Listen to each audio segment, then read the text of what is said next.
Welcome to English 7 Clouds. Chapter 9. Things End. Monday, July 15th, 1996. Leytonstone and Walthamstow, East London. At 6 o'clock on the last day of term at Cromwell Road LX. Comprehensive school. Almost everyone had gone home. Only Emma Morley and Mr. Godalming, the school's head teacher, were still in the building. They were lying on the floor of Mr. Godalming's office. "I'll miss you very much during the holidays, Emma," Mr. Godalming said as they put on their clothes. "I'll miss our Friday afternoons together." "No, you won't, Phil. You'll have Mrs. Godalming," Emma replied unkindly. "You'll be fine." Emma wondered, as she spoke, why she always felt so cross after their meetings in the head teacher's office. Afterward, she always felt unhappy, and that made her cross. They collected their coats and books, and the head teacher locked the office. As they walked to the school car park, Emma was thinking hard. She had been Phil Godalming's lover for 9 months now, and she was starting to worry about this. She was afraid that he was going to tell his wife about their relationship and ask for a divorce. That was not what Emma wanted at all. She didn't love Phil. She had never really loved him. For a short time, he had made her feel better when her life had become very sad.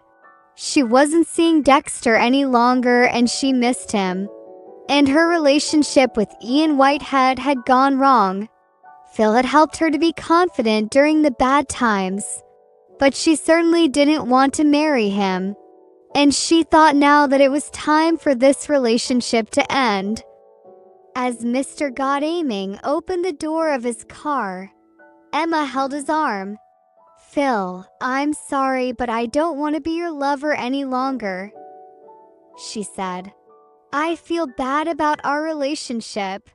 I feel bad about your wife. I'm not happy."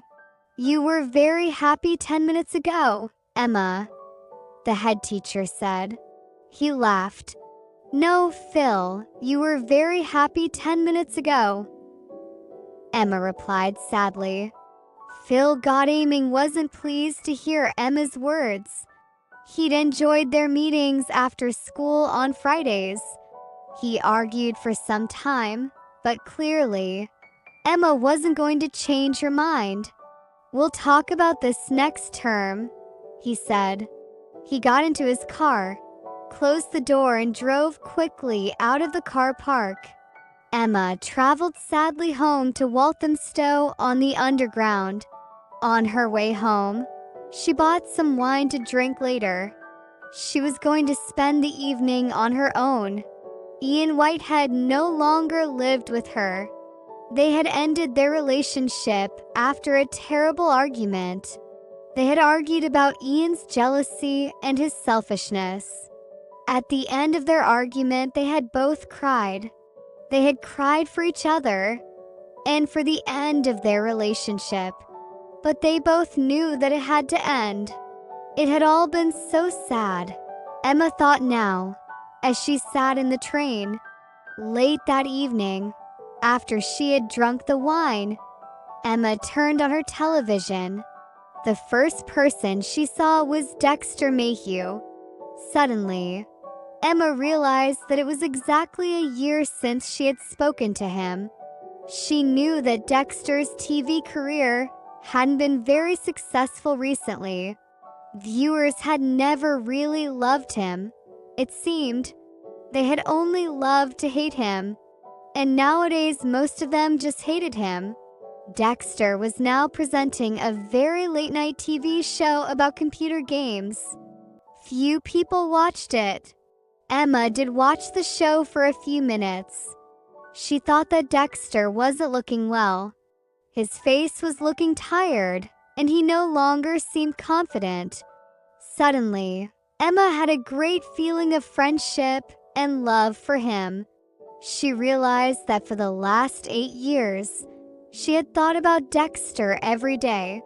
Now she knew that she wanted his friendship again. She wanted him to be her best friend again. "I'll call him tomorrow," she told herself. "I really will call him."